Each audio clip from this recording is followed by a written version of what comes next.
35 years ago, I was making my second album in the record plant in New York City on we started on December 5th, 1980. I was in Studio A with my band, and John and Yoko were in the mix room upstairs. We were all just thrilled to pieces knowing that John was in the room, in the studio, in the building.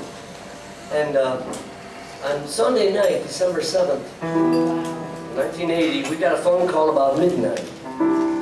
My co-producer knew John, and I was going to meet him on Tuesday, the 9th of December, 1980. So on Sunday night, the 7th, midnight, we were recording. The phone rang, and it was one of John's engineers.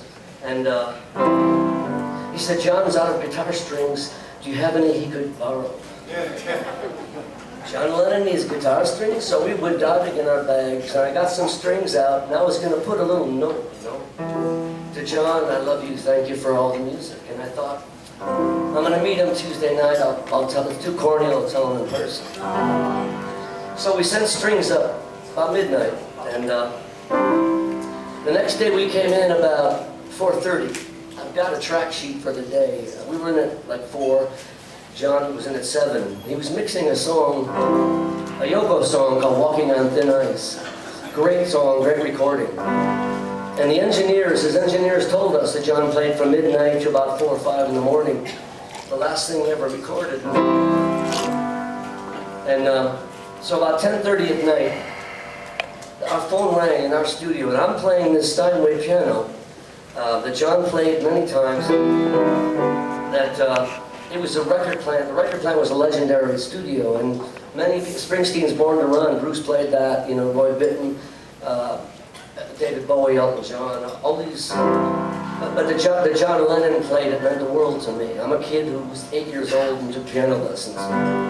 So I'm playing the piano, and every time I played it, I was just thinking, John Lennon played this.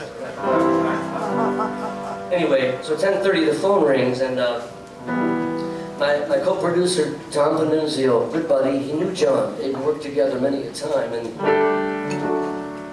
he had a buddy in New Jersey named Ken who was begging him for an autograph. And he said, "Can you give me a John autograph?"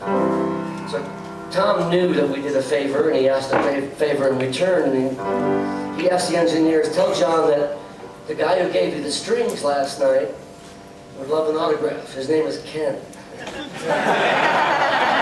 I changed my name to Ken last week.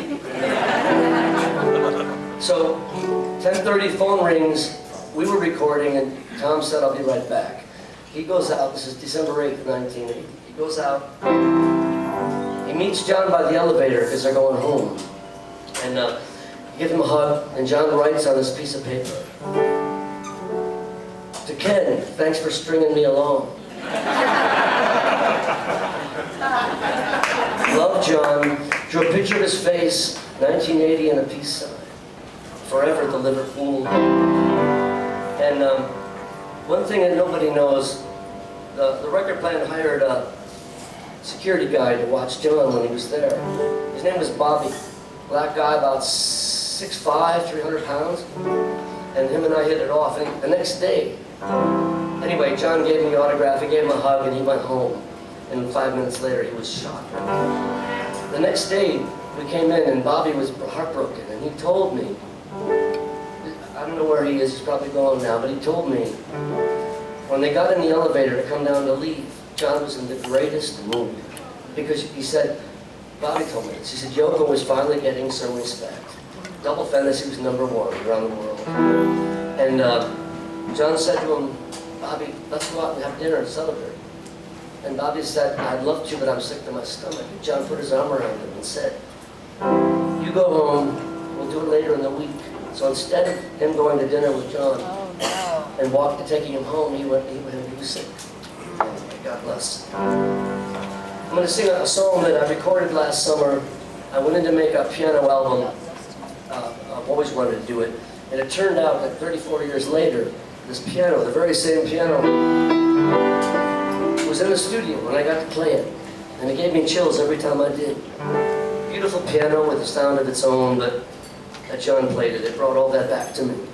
So I'm going to sing a song, and in honor of John, I'll dedicate, it's one of my songs. This is called Lost, and it's John influence, clearly. Anyway, Lost for John Lennon.